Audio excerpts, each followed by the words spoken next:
அருமையான தேவனுடைய பிள்ளைகளே, ஆண்டவராகிய இயேசு கிறிஸ்து நாமத்திலே உங்கள் அனைவருக்கும் என்னுடைய வாழ்த்துக்களை தெரிவித்துக் கொள்கிறேன். இந்த நாளிலும் கூட 7வது வார்த்தையை நான் பேசுகிறேன். அது எப்பொழுதும் என்னுடைய சோதனை காலம். நான் எப்போ பேசினாலும் எல்லாரும் பேசி முடித்த பிற்பாடு பேசும்போது எப்படா விடுவாங்க, சீக்கிரம் பசியாக இருக்குமே, அப்படிப்பட்ட நேரத்தில் நான் பேசணும். ஸோ அந்த நேரத்தில் நான் பேசும்போது நான் என்ன பேசினாலும் சிலருக்கு பசி தான், எப்போ முடியும்டா அப்படின்னு உட்காந்துருப்பாங்க. ஏன்னா நானும் உங்களை போல் விசுவாசியாக இருக்கும் பொழுது சர்ச்சில் அப்படி தான் உட்காந்துருந்தோம். ஆனால் இந்த வார்த்தை நீங்கள் பேசின அந்த 7 வார்த்தைகளிலும் ரொம்ப முக்கியமானது முதல் வார்த்தை மன்னிப்பின் வார்த்தையை அந்த தம்பி ரொம்ப அருமையாக பேசினார். அந்த வார்த்தைக்கு பேரே மன்னிப்பின் வார்த்தை. அது மன்னிப்பை கேட்க வேண்டும்.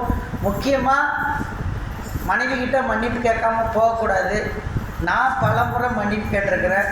என் மனைவி ஒரு தாட்டி கூட என்கிட்ட மன்னிப்பு கேட்டது கிடையாது. அல்லேலூயா, அல்லேலூயா. இன்னைக்கும் நான் பல முறை நான் முழுவதுமாக மன்னிப்பு கேட்டிருக்கேன். அது மாதிரி பல முறை நான் மன்னிப்பு கேட்டிருக்கேன். அதனால் எனக்கு பரலோகம் உண்டு. அல்லேலூயா.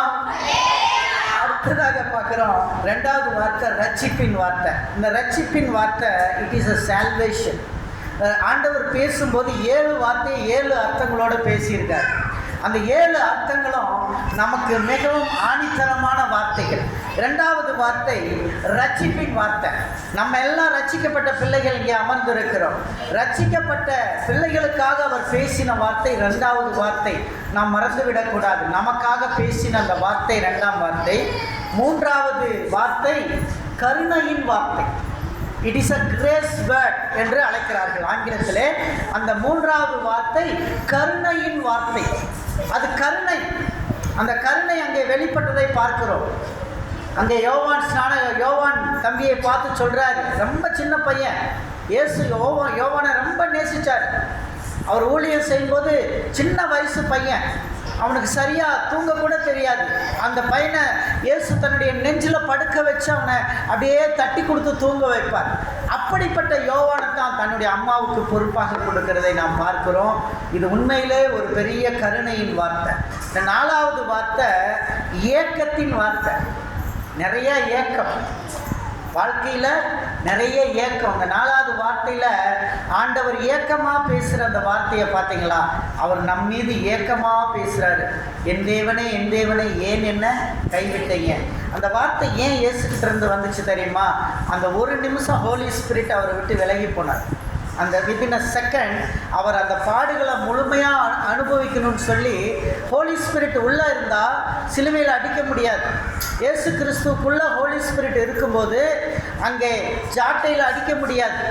அந்த இடத்துல அவரை துன்புறுத்த முடியாது. ஏன்னா துன்புறுத்தினா ஹோலி ஸ்பிரிட்டு பரலோகத்திலேருந்து தேவதூதர்கள் இறங்கி வந்துடுவாங்க. அதனால அந்த ஒரு மினிட் அவர் மாமிசத்தில் கஷ்டப்படணுன்றதுக்காக இயேசு தன்னுடைய ஆவி அப்படியே வெளியே வந்துடுச்சு. ஹோலி ஸ்பிரிட் வெளியே வந்துட்டார். ஹோலி ஸ்பிரிட் வெளியே விட்டுட்டு கொஞ்ச நேரம் வெளியே நின்று பார்க்குறாரு. இயேசு கஷ்டப்படுறாரு, அடிபடுறாரு, ரத்தம் ஒழுகுது. முள்முடிகளை சிரசில் வைத்து நெருக்குகிறார்கள். அதில் ரத்தம் வடிந்து கொண்டு இருக்கிறது. இயேசுவின் முகத்தை பார்க்க கூட முடியவில்லை. இயேசுவின் முகம் முழுவதும் ரத்தம் இருந்ததாம்.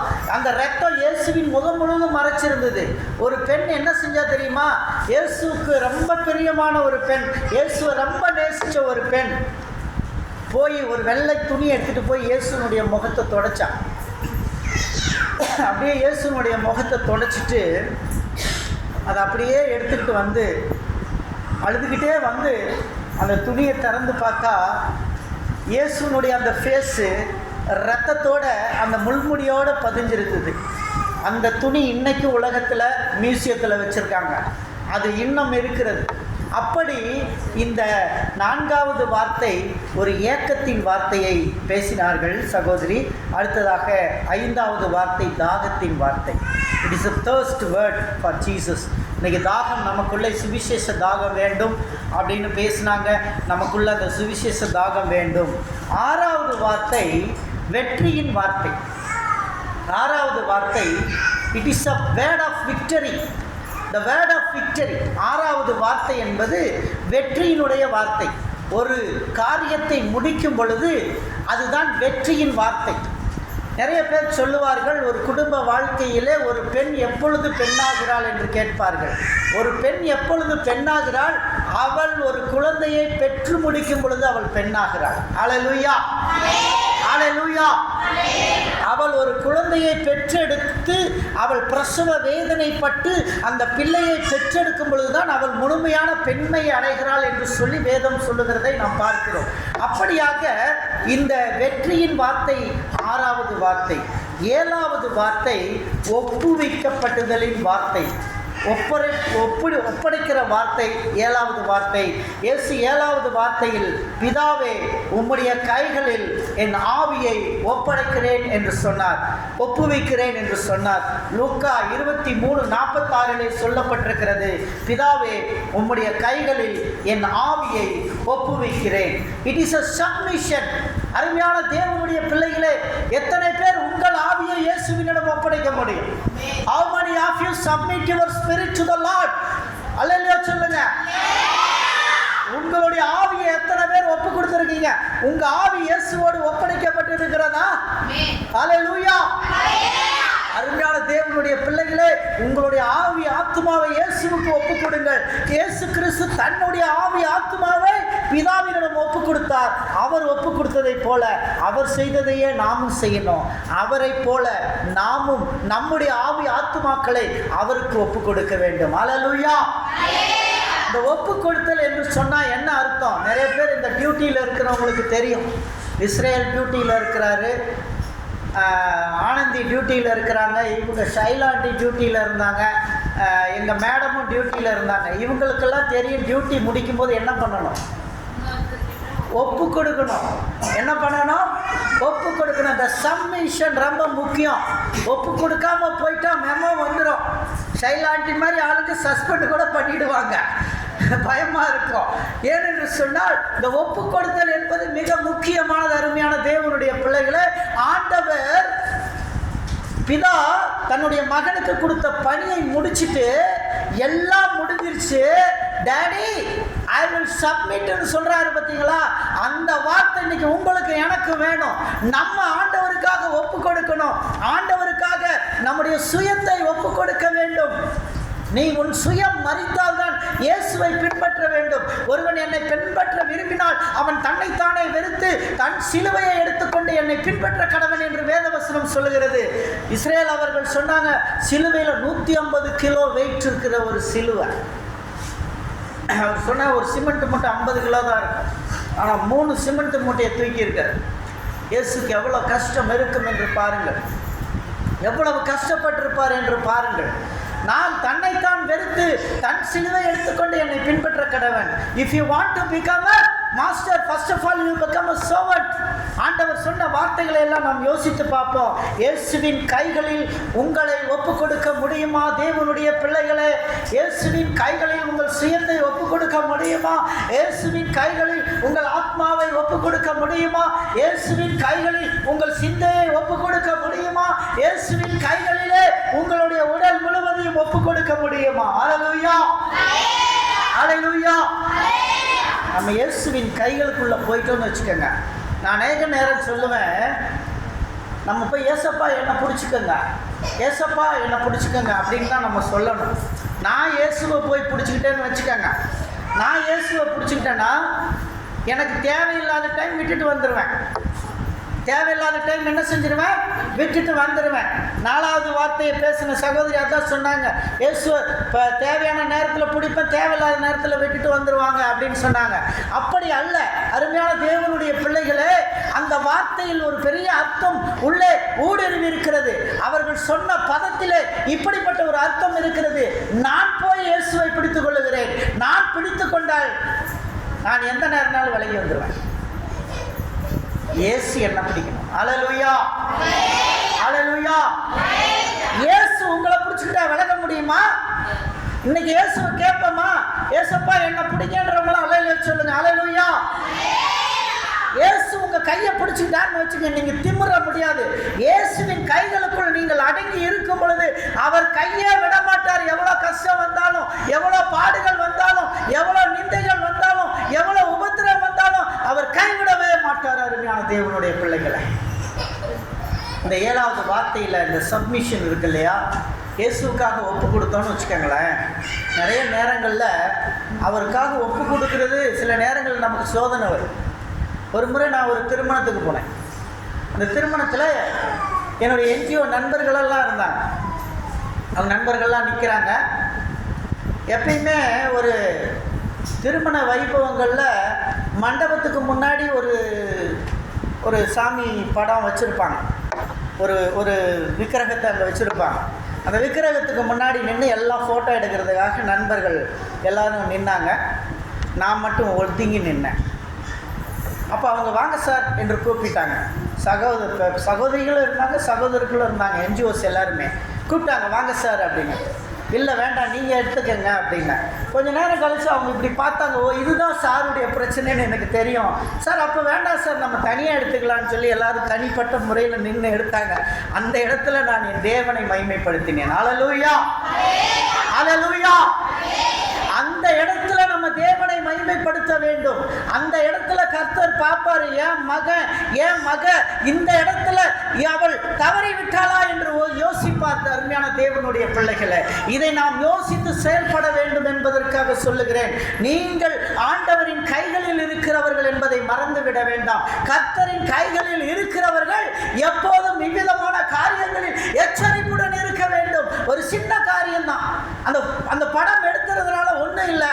அதில் நான் பக்கத்தில் நிற்கல, 2 நண்பர்கள் தள்ளி தான் நான் நின்றிருப்பேன். எடுக்கிறதுனால ஒன்றும் இல்லை. ஆனால் அது எனக்கு எல்லாவற்றையும் அனுபவிக்க எனக்கு அதிகாரம் உண்டு. ஆனால் எல்லாம் எனக்கு தகுதியாக இராது என்று அப்போஸ்தலனாகிய பவுல் சொன்னதை நீங்கள் இந்த நாளிலே நான் நினைவு கூறுகிறேன். எல்லாவற்றையும் எனக்கு அனுபவிக்க அதிகாரம் உண்டு. உலகத்தான் செய்வதைப் போல என்னால் செய்ய அதிகாரம் உண்டு. ஆனால் அதெல்லாம் எனக்கு தகுதியாக இராது என்பதை நாம் மறந்துவிட வேண்டாம். அருமையான தேவனுடைய பிள்ளைகளே, பிதாவின் கைகளில் இயேசு கிறிஸ்து தன்னுடைய ஆவியை ஒப்புக் கொடுத்ததைப் போல இந்த நாளிலே இந்த கடைசி 7ஆம் வார்த்தை ஒப்புவிக்கப்பட்ட வார்த்தை. இயேசுக்காக நீங்கள் ஒப்படைக்கணும். If you submitted your life wholehearted, முழு இருதயத்தோடு ஒப்புக் கொடுங்கள். இயேசுவுக்காக முழு உள்ளத்தோடு ஒப்புக் கொடுங்கள். உங்கள் இருதயம் முழுமையாக ஒப்படைக்கப்பட வேண்டும். உங்கள் இருதயத்திலே பல வேளைகளில் சோதனை வரும். இயேசுவை ஏற்றுக்கொண்டுட்டோம், பல இடங்களில் சோதனை வரும். விக்கிரகத்துக்கு படைக்கப்பட்டு நம்மளை விருந்தாளிகளாக கூப்பிடுவாங்க. அன்பு வந்து சாப்பிட்டுட்டு போங்க, அன்பின் நிமித்தமாக கூப்பிடுவாங்க. ஒரு சிலருக்கு தெரியாது, அவர்கள் பழைய மனிதனாய் நம்மளை நினைத்துக் கொள்வார்கள். அன்பின் நிமித்தமாக கூப்பிடுவாங்க. ஆனால் அது விக்கிரகத்துக்கு படைக்கப்பட்டது என்று தெரியும் பொழுது நான் விலகி வந்திருக்கிறேன்.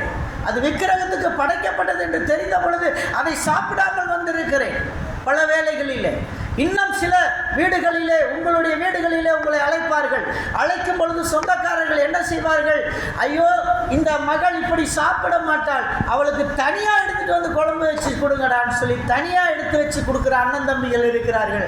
அவர்களை தேவன் ஆசீர்வதிக்கட்டும். அல்லேலூயா, அல்லேலூயா. உங்களுக்கென்று தனியாக உணவை சமைத்து கொடுப்பார்கள் என்று சொன்னால் அவர்களை தேவன் ஆசீர்வதிக்கட்டும். அருமையான தேவனுடைய பிள்ளைகளை, இப்படித்தான் நாம் ஆண்டவருக்கு ஒப்பு கொடுத்த வாழ்க்கை இப்படித்தான் இருக்க வேண்டும். இயேசுவுக்காக ஒப்பு கொடுக்கப்பட்ட வாழ்க்கை, it is a reform, it is a renew. நம்முடைய வாழ்க்கையில் ஒரு மாற்றம் ஏற்படுத்தக்கூடிய ஒரு வாழ்க்கை. அந்த வாழ்க்கை சாதாரணமாக உலகத்திற்கும் அதற்கும் ஒத்த வேஷம் தரிக்க முடியாது. நாம் வேர்திரிக்கப்பட்டவர்கள், இயேசுவுக்காக ஒப்படைக்கப்பட்டவர்கள். நம்முடைய வாழ்க்கையை பரிசுத்தமாய் பாதுகாத்துக் கொள்ள வேண்டும். அந்த பரிசுத்தம் நமக்குள் வேண்டும். That holiness is to be there. இப்போ குடும்பத்தில் எவ்வளோ கஷ்டம் இருக்கிறது. நிறைய பேர் இயேசுவை ஏற்றுக்கொள்ளாமலே வாழ்ந்து கொண்டு இருக்கிறோம். நிறைய பேர் இயேசுவை ஏற்றுக்கொள்ளவில்லை. குடும்பத்தில் எவ்வளவு கஷ்டங்கள் தெரியுமா? எவ்வளவு சாபங்கள் தெரியுமா? சாபத்தை சந்தித்துக் கொண்டு இருக்கிறார்கள். இன்றைக்கு நாம் பார்க்கிறோம், இங்கே இந்த மொபைல் முன்னாடி இருக்கிறது, நான் பேசிக்கொண்டிருக்கிற இந்த மைக்கு, நான் கட்டி இருக்கிற இந்த வாட்ச் யார் கண்டுபிடித்தது? கிறிஸ்தவர்கள் கண்டுபிடித்தது. இங்கே ஓடிக்கொண்டிருக்கிற ஃபேன் யார் கண்டுபிடித்தது? கிறிஸ்தவர்கள் கண்டுபிடித்தது. நான் வந்த வாகனம் கிறிஸ்தவர்கள் கண்டுபிடித்தது. அருமையான தேவனுடைய பிள்ளைகளே, கர்த்தருடைய பிள்ளைகளுக்கு ஆசீர்வாதத்தை கொடுக்கிறார். அந்த பிள்ளைகள் அதை கண்டுபிடித்து உலகத்திற்கு ஆசீர்வாதமாய் கொடுத்திருக்கிறார்கள். அதை நாம் இன்றைக்கு நீங்களும் நானும் அனுபவித்து வருகிறோம். கிறிஸ்து அல்லாதவர்களும் அதை அனுபவித்து வருகிறார்கள். கிறிஸ்துவை ஏற்றுக்கொள்ளாதவனும் அதை அனுபவித்து வருகிறான். முதலிலே இந்த மொபைல் ஃபோன் நோக்கியா என்ற ஒரு இடத்துல கண்டுபிடிக்கப்பட்டது. நோக்கியா பின்லாண்டில் இருக்கக்கூடிய ஒரு சின்ன கிராமம், குட் கிராமத்தில் கண்டுபிடிக்கப்பட்டது தான் இந்த மொபைல். அந்த நோக்கியா கிராமம் பனி படர்ந்து இருக்கும், பனி முழுவதுமாக இருக்கும். அந்த பனிக்கு இல்லை நிறைய பனி ஏரிகள் இருக்கும். ஏரியில் நடக்கும்போது அவன் தண்ணிக்குள்ளே போய் விழுந்துருவான். சில நேரம் பள்ளங்கள் 1000 அடி பள்ளத்தில் போய் விழுந்து விடுவான். அவனை மீட்க முடியாது. ஆதி காலத்தில் ஒரு குட்டி, ஒரு பெமரியன் டாக் போல அந்த நாடுகளிலே ஒரு ஸ்லெட்ஜ் டாக்ஸை வைத்திருந்தார்கள். அந்த நாய்களை கூட கூட்டிக் கொண்டு செல்வார்கள். இவர்கள் ஒருவேளை வலிக்கு விழுந்து விட்டால் அந்த நாய் மேலே வந்து சத்தம் போட்டு விட்டு திரும்பியும் ஓடும். கீழே போய் ஓனர் மயங்கி கிடப்பார். அந்த ஓனருடைய வாய்க்கு பக்கத்தில் போய் தன்னுடைய வாயை வைத்து அந்த ஓனருக்கு வெப்பத்தை கொடுத்து விட்டு மறுபடியும் மேலே வரும், மறுபடியும் வந்து கத்தும். இதை பார்த்து சத்தத்தை கேட்ட மக்கள் அங்கே ஒடியாந்து காப்பாற்றினார்கள். இப்படி காப்பாற்றுவதற்கு, மனித உடல்களை காப்பாற்றுவதற்காக பின்லாண்டிலே கண்டுபிடிக்கப்பட்டது தான் இந்த மொபைல். நோக்கியா என்ற இடத்திலே கண்டுபிடிக்கப்பட்டது. அருமையான தேவனுடைய பிள்ளைகளே, இன்றைக்கு நாம் எல்லாருக்கும் அது ஆசீர்வாதமாய் நடந்து கொண்டிருக்கிறது. இயேசுவை ஏற்றுக்கொள்ளும் பொழுது உன் தலைமுறையில் உனக்கு அடுத்த தலைமுறை ஆசீர்வாதத்தின் தலைமுறையாய் மாறும். இயேசுவை ஏற்றுக்கொள்ளாவிட்டால் உன் தலைமுறையிலே நீ சந்திக்கிற சாபங்கள் அடுத்த தலைமுறைக்கும் வந்து சேரும். இதை நீங்கள் மனசில் வைத்துக் கொள்ளுங்கள். உங்களுடைய அடுத்த தலைமுறை ஆசீர்வதிக்கப்பட்ட சந்ததியாய் மாற வேண்டுமா? இன்னைக்கு இருக்கிற அமெரிக்க தேசத்தை பாருங்கள். அமெரிக்கர்கள் எப்படி இருக்கிறார்கள் என்று. 10-20 தலைமுறைக்கு முன்னாடி இயேசுவை ஏற்றுக்கொண்டவர்கள் அன்றைக்கு நாகரிகத்திலே நம்முடைய இந்திய நாடை விட மிகவும் கீழ்த்தங்கிய நிலையில் இருந்தவர்கள், நாகரிகத்திலே மிகவும் மோசமான நிலையிலே இருந்தவர்கள். ஆனால் என்ன நடந்தது என்று சொன்னால், அவர்களுடைய முன்னோர்கள் இயேசுவை ஏற்றுக்கொண்டார்கள். அவர்களுடைய இன்றைக்கு 20வது தலைமுறை, 30வது தலைமுறை ஆசீர்வதிக்கப்பட்ட சந்ததியாக இருக்கிறதை நீங்கள் பார்க்க முடியும். அவர்கள் மிகவும் ஆசீர்வாதத்தின் சந்ததியாய் வாழ்வதை நீங்கள் பார்க்க முடியும். இன்றைக்கு உங்களுடைய தலைமுறை இயேசுவை ஏற்றுக்கொள்ளும் பொழுது 7 தலைமுறைக்கு அந்த ஆசீர்வாதத்தை ஆண்டவர் கடத்தி செல்கிறார். அல்லேலூயா. இன்றைக்கு நீ இயேசுவை ஏற்றுக்கொள்வதனாலே உன் பிறப்பாகிய 7வது தலைமுறை வரை ஆசீர்வாதம் அங்கே கடந்து செல்லும். The blessing goes to 7 generations. அந்த 7 தலைமுறைக்கு அந்த ஆசீர்வாதம் கடந்து போகும். உன் பிள்ளைகள் அல்ல, உன் பிள்ளைகளுடைய பிள்ளைகள். நிச்சயமா நான் உங்களுக்கு சொல்றேன், நீங்க படிச்சதை விட 4 மடங்கு அதிகமா உங்க பிள்ளைங்க படிக்க போறாங்க. எத்தனை பேர் விசுவாசிக்க போறீங்க? விசுவாசம் அல்லேலூயா சொல்லுங்க. அல்லேலூயா. ஏன்னா உங்களால் இவ்வளவுதான் படிக்க முடிஞ்சது. உங்க பெற்றோர்கள் இயேசுவை ஏற்றுக்கொள்ளவில்லை, அவர்கள் இயேசுவை தேடவில்லை. நிறைய பேருக்கு பெற்றோர்களால் நிறைய கசப்புகள் ஏற்பட்டிருக்கிறது, நிறைய ரணகலங்கள் ஏற்பட்டிருக்கிறது, நிறைய ஏக்கம் இருக்கிறது. என் பெற்றோர்கள் ஏன் என்னை இப்படி செய்தார்கள் என்ற ஏக்கம் இருக்கிறது. அருமையான தேவனுடைய பிள்ளையே, இன்றைக்கு நீ இயேசுவை ஏற்றுக்கொள்ளும் பொழுது உன் சந்ததியாகிய ஒரு பிள்ளைகளுக்கு நல்ல பெற்றோராய் நீ வாழ்ந்து விட்டு போவாய். அந்த ஆசீர்வாதத்தை 7 தலைமுறைக்கு எடுத்து செல்வாய். அல்லேலூயா. அல்லேலூயா. ஆகவே உன்னுடைய காலத்துக்கு பிறகு என்னுடைய அப்பா என்னிடத்துல சொன்னார், கடைசியாக சொன்னார், மகனே, நான் உனக்கு எதையும் நான் கொடுக்கவில்லை, சொத்தை சேர்த்து வைக்கவில்லை, நல்ல படிப்பை கொடுத்திருக்கிறேன், நல்ல படிப்பை கொடுத்திருக்கிறேன். யோசுவா 1ஆம் அதிகாரம் 9வது வசனத்தை உன் வாழ்க்கைக்காக கொடுக்கிறேன், இதை நீ படித்துக்கொள் என்று சொல்லி எனக்கு தொலைபேசியிலே பேசினார். பேசி கொஞ்ச நாட்களுக்குள்ளே அவர் மரித்து போனார். ஆனால் அந்த வசனத்தின்படி இன்னமும் தேவன் என்னை நடத்தி கொண்டிருக்கிறார் என்பதை மறந்து விட வேண்டாம். அருமையான தேவனுடைய பிள்ளைகளே, ஆண்டவருக்கு ஒப்புவிக்கப்பட்ட பிள்ளைகளாகிய நீங்கள் அவருக்காக உங்கள் வாழ்க்கையை ஒப்பு கொடுக்கும் பொழுது அடுத்த தலைமுறை ஆசீர்வாதத்தை நோக்கி போய்கொண்டிருக்கும். தரித்திரங்கள் மாறும், சாபங்கள் மாறும். விக்கிரக வணக்கம் ஒரு சாபத்தை கொடுக்கும். விக்கிரகத்தை வணங்குகிறவர்கள் சபிக்கப்பட்டவர்கள் என்று வேதம் சொல்லுகிறது. நீங்கள் சபிக்கப்பட்ட பிள்ளைகளாய் மாற வேண்டும் என்று சொன்னால் எந்த சிலையையும் வணங்காதீர்கள். அது இயேசுவின் சிலையாக இருந்தாலும் அவன் சபிக்கப்படுவான், அது மரியாளின் சிலையாக இருந்தாலும் அவன் சபிக்கப்படுவான். எந்த ஒரு விக்கிரகத்தை வணங்குகிறவனாக இருந்தாலும் அவன் சபிக்கப்பட்டவனாக இருக்கிறான். விக்கிரக வழிபாடு என்பது ஆண்டவராகிய இயேசு கிறிஸ்து வெறுக்கிறார். பரலோகம் போக முடியாது. விக்கிரகத்தை வணங்கி கொண்டு விக்கிரகத்தில் சேவித்துக் கொண்டு இருந்தோம் என்று சொன்னால் பரலோக ராஜ்யம் போக முடியாது. We cannot go to the kingdom of God. தேவனுடைய ராஜ்யத்துக்குள்ள பிரவேசிக்க முடியாது. ஆகவே சொல்றேன், நம்ம ஆசீர்வாதமா மாறணும். உலகத்தில் இன்னைக்கு பெரும் பணக்காரர்கள் நம்ம பார்த்தோம்னா பணக்காரர்களில் 10 நாடுகளில் 9 நாடுகள் கிறிஸ்தவ நாடுகளாக இருக்கிறது. பணக்கார நாடுகள் பட்டியலில் ஜப்பானை தவிர மீதி 9 நாடுகள் கிறிஸ்தவ நாடுகளாக இருக்கிறது. ஏன்? ஆசீர்வாதம் அடுத்த தலைமுறைகளுக்கு இயேசு கொடுத்து கொண்டு இருக்கிறார். ஹல்லேலூயா, ஹல்லேலூயா. If you accepted Christ, இந்த செய்தியை கேட்டுக்கொண்டிருக்கிற பிள்ளைகளை, இன்றைக்கு ஒருவேளை இயேசு கிறிஸ்துவை ஏற்றுக்கொள்வீர்கள் என்றால், next your generation is blessing countdown will be started. அடுத்த ஆசீர்வாதத்தின் கவுண்டவுன் உங்களுடைய வாழ்க்கையிலே தொடங்கும். ஆசீர்வாதம் வர ஆரம்பிக்கும். உங்கள் ஹஸ்பண்ட் ஆண்டவரை ஏற்றுக்கொள்வார். நீங்கள் முதல்ல ஆண்டவரை உங்களுடைய வாழ்க்கையில் ஏற்றுக்கிட்டு உங்கள் பிள்ளைகளை பிளஸ் பண்ணுங்கள். ராத்திரியெல்லாம் தூங்கும்போது தலைமையில கை வச்சு ஜெபம் பண்ணுங்க. உன்னுடைய மகனுக்காக உன்னுடைய மகளுக்காக கை வச்சு ஜெபம் பண்ணுங்க. You pray everyone, you pray everyone. It cannot be wasted. நீ ஜெபிக்கிற ஜெபம் வீணாகாது ஒரு நாளும். அது என்றைக்கு இருந்தாலும் உனக்கு அதனுடைய பலனை கொடுக்கும். உன் ஆகாரத்தை தண்ணீரிலே போடு, அநேக நாட்களுக்கு பின் அதன் பலனை காண்பாய் என்று வேதவசனம் சொல்லுகிறபடி உன் ஆகாரத்தை ஜெபத்திலே போடு. உன் பிள்ளைகளை ஜெபத்திலே நடத்து. ராத்திரி உன் மகனோ மகளோ தூங்கிக் கொண்டு இருப்பார்கள் என்று சொன்னால் அவர்களுடைய நெற்றியிலே உன் வலது கையை வைத்து ஆசீர்வதித்து அந்த ஜெனரேஷனுக்காக ஜெபம் பண்ண. நெக்ஸ்ட் ஜெனரேஷன் பிளெஸிங் ஆகும். ஆகவே அருமையான தேவனுடைய பிள்ளைகளே, பிதா அவருடைய கைகளிலே ஆவியை ஒப்பு கொடுத்தது போல இன்றைக்கு நீங்களும் நானும் இயேசுவுக்கு நம்மை ஒப்பு கொடுப்போம். We all submit. ஆல்ரெடி நம்ம சப்மிட் ஆகிட்டோம். நிறைய பேர் ஒப்பு கொடுத்துட்டோம். இன்னும் ஒரு சிலர் ஒப்பு கொடுக்குறதுல கொஞ்சம் பிரச்சனை, சின்ன இன்னும் கொஞ்சம் மனசில் கொஞ்சம் சில காரியங்கள் இருந்து கொண்டு இருக்கிறது. குடும்பத்தில் சாபம் இருக்கிறது, தரித்திரம் இருக்குது. சம்பாதிக்கிற பணம் கையில் நிற்கலை, சம்பாதிக்கிற பணம் கையில் நிற்கலை. உன் மணி பர்ஸ் காலியாகிட்டே போகுது, உன் மணி பர்ஸ் காலியாகிட்டே போகுது. கர்த்தர் ஆசீர்வதித்தாலே அன்றி உன் மாவுப்பு செய்கிற தொட்டியும் சரி, உன் மணி பர்ஸும் சரி நிறையவே நிறையாது. ஹல்லேலூயா. கர்த்தருடைய ஆசீர்வாதம் மட்டுமே ஐஸ்வர்யத்தை தரும். ஆகவே கர்த்தரை இந்த நாளிலே ஒப்பு கொடுப்போம். எல்லாரும் எழுந்திருத்து நிற்போமா? Shall we all stand in the presence of God? We will pray. அருமையான தேவனுடைய பிள்ளைகளை, எல்லாரும் எழுந்து நிற்போம்.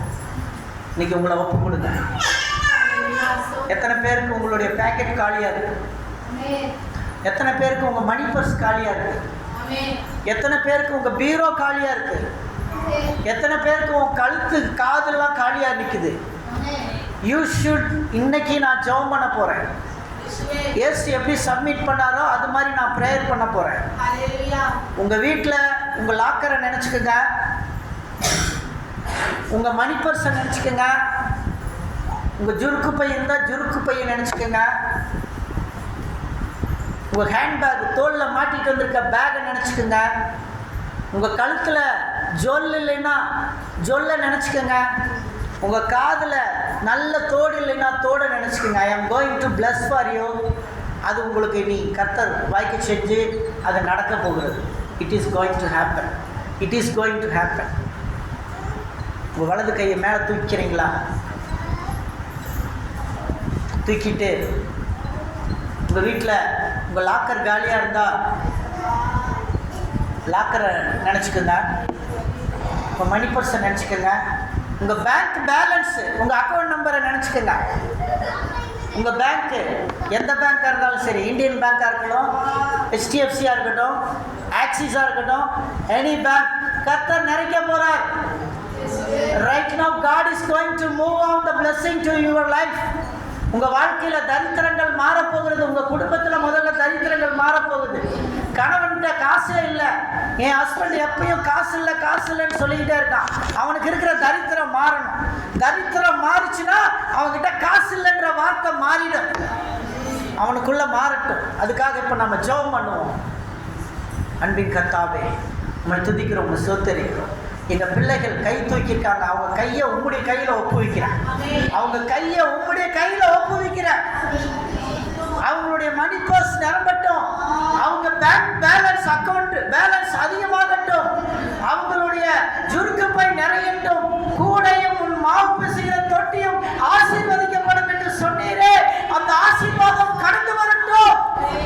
இன்றைக்கு உங்களுடைய சமூகத்திலே கைகளை தூக்கி நிற்கிற என் அன்பு தேவ பிள்ளைகளுக்காக செபிக்கிறேன். என் அன்பு தேவ பிள்ளைகளுக்காக நான் செபிக்கிறேன். என் அன்பு தேவ பிள்ளைகளுக்காக ஜெபிக்கிறேன். இயேசுவே ராஜா கர்த்தாவே, என் பிள்ளைகள் யார் யார் உண்மையான கைகளை தூக்கி ஜெபிக்கிறார்களோ அப்பா, அவர்களுடைய லாக்கர் நிரம்பட்டும். இயேசுவின் நாமத்துல அவர்களுடைய லாக்கர்ல பணம் வரட்டும். இன்னைக்கு இங்க வரும்போது கூட பணமே இல்லாம வந்திருக்கிற சகோதரிகளுக்கு நான் ஜெபம் பண்றேன். கர்த்தர் எனக்கு அதை வெளிப்படுத்துறார். இங்க வந்திருந்த சகோதரிகள்ல என் காசே இல்லாம நான் வந்திருக்கேன்ற சகோதரிகளுக்கு கர்த்தர் சொல்றாரு, உனக்கு நீ அவரை நம்பினாய் என்றால் என் மகளே, ஆதியிலே கொண்டிருந்த அன்பை விட்டாய் என்று உன் பேரில் எனக்கு குறை உண்டு. ஆதியில கொண்டிருந்த அன்பு உங்ககிட்ட இல்ல மகளே, ஆதியில கொண்டிருந்த அன்புல கொஞ்சம் குறைஞ்சிட்ட. ஆகவே விசேஷமாக தேவனுடைய கிருபை உங்களிடத்துல கடந்து வர போகிறது. கர்த்தர் இனிமேல் உனக்கு பணம் இல்லாத நிலைமையை மாற்ற போகிறார். உன் வீட்டில் இருக்கும் தரித்திரத்தை மாற்ற போகிறார். உன் கணவனுக்கு வேலை இல்லை, வேலை இல்லாத தரித்திரத்தை மாற்ற போகிறார். தேவன் அற்புதங்களை செய்ய போகிறார். மகளே மகனே, தேவன் அற்புதத்தை செய்ய போகிறார். Right now God is sending his angels. தேவன் தன்னுடைய தேவ தூதர்களை அனுப்புகிறார். இப்பொழுதே அனுப்புகிறார். உங்களுக்கு இப்பொழுதே அனுப்பி உங்களுக்குள்ளே தேவனுடைய நாமத்தை மகத்துவப்படுத்துவதற்காக தேவன் கடந்து வருகிறார். ஆண்டவரே, இங்க இருக்கிற ஆண்களுக்காக ஜெபிக்கிறேன், சகோதரர்களுக்காக ஜெபிக்கிறேன். அவங்களுடைய மணி பர்ஸ் எல்லாம் நிறையட்டும், அவங்க பேங்க் பேலன்ஸ் எல்லாம் நிறையட்டும். ஆண்டவரே, இங்க இருக்கிற சகோதரிகளுக்காக ஜெபிக்கிறேன். அவங்க கழுத்துல எல்லாம் நகையா வரட்டும் இயேசுவின் நாமத்துல. அவர்கள் காதுகளில் ஆண்டவரே லோலாக்குகள் எல்லாம் தொங்கட்டும். ஆண்டவரே அப்பா உமக்கு ஸ்தோத்திரம். அவங்க கையில எல்லாம் கண்ணாடி வளையல் போயிட்டு இனிமேல் தங்க வளையல் வரட்டும். ஆண்டவரே, என் பிள்ளைகளுக்கு, என் பிள்ளைகளுடைய கண்ணாடி வளையல் என்ற கலாச்சாரம் மாறட்டும். இயேசுவின் நாமத்துல தங்க வளையலை என் பிள்ளைகள் உடுத்துட்டும். ஆண்டவரே, அப்படிப்பட்ட ஆசீர்வாதம் என் பிள்ளைகளுக்கு கடந்து வரட்டும். ஆண்டவரே அப்பா உமக்கு ஸ்தோத்திரம். பிள்ளைகளுடைய ஹேண்ட்பேக் நிறையட்டும், பிள்ளைகளுடைய மணி பர்ஸ் நிரம்பட்டும். ஆண்டவரே, அவர்களுடைய பேங்க் பேலன்ஸை அதிகப்படுத்தும்படியா செபிக்கிறோம், அதிகப்படுத்தும்படியா செபிக்கிறோம். கர்த்தருடைய ஆசீர்வாதம் ஐஸ்வர்யத்தை தரட்டும். உமக்கு நன்றி அப்பா. எல்லா பிள்ளைகளையும் ஆசீர்வதி. இன்னைக்கு வந்திருந்த பிள்ளைகள் எல்லாரும் ஆசீர்வாதத்தோடு திரும்பி செல்லட்டும். ஆண்டவரே, இந்த 7 வார்த்தையை பேசின என் பிள்ளைகளுக்காக நான் செபிக்கிறேன். அப்பா, வரும் காலத்துல இந்த ஊழியத்தை இவங்க நிலை நிறுத்துவாங்கன்னு சொல்லி நான் விசுவாசிக்கிறேன்ப்பா. அப்பா, இன்றைக்கு நீர் என்னை எடுத்துக்கொள்வீர் என்று சொன்னால் நான் மகிழ்ச்சியாய் செல்லுகிறேன். ஏனென்றால் என் பிள்ளைகள் பிரசங்கிக்க தயாராகிவிட்டார்கள், தேவனுடைய நாமத்தை சொல்ல தயாராகிவிட்டார்கள். அவர்களுக்குள்ளிருந்து தேவ ஆவியின் வல்லமை வெளிப்படுகிறது. ஆண்டவரே, அதற்காக நன்றி. தொடர்ந்து ஆசீர்வதியும், தொடர்ந்து பலப்படுத்தும். இந்த பிள்ளைகள் தேவனுடைய அழைப்பை பெற்றுக்கொள்ளட்டும். உமக்கு நன்றி அப்பா, உமக்கு ஸ்தோத்திரம். உம்மை துதிக்கிறோம், உம்மை ஸ்தோத்தரிக்கிறோம், உம்மை துதிக்கிறோம், உம்மை ஸ்தோத்தரிக்கிறோம். உம்முடைய நாமத்தை நாங்கள் மகத்துவப்படுத்துகிறோம். தேவன் ஆசீர்வதிப்பீராக, இந்த பிள்ளைகள் எல்லாரையும் ஆசீர்வதிப்பீராக. உமக்கு நன்றி, உமக்கு ஸ்தோத்திரம் அப்பா. துதிகன மகிமையை உமக்கு செலுத்துகிறேன். நசரேயனாகிய இயேசு கிறிஸ்துவின் நாமத்தில் வேண்டிக் கொள்கிறேன் பரமபிதாவே. நாத்துமாவே கர்த்தரை ஸ்தோத்திரி, என் முழு பரிசுத்த நாமத்தை ஸ்தோத்திரி. நாத்துமாவே கர்த்தரை ஸ்தோத்திரி, கர்த்தர் செய்த சகல உபகாரங்களையும் மறவாதே. ஆமென். நம்முடைய கர்த்தராகிய இயேசு கிறிஸ்துவின் கிருபை, பிதாவாகிய தேவனுடைய அன்பு, பரிசுத்த ஆவியினுடைய அன்யோன்ய ஐக்கியமும் சந்தோஷமும் சமாதானமும் நம் அனைவரோடும் கர்த்தருடைய வருகை பிடித்தும் நிலைத்திருக்கும். ஆமென். அல்லேலூயா, அல்லேலூயா, அல்லேலூயா. கர்த்தருக்கு ஸ்தோத்திரம்.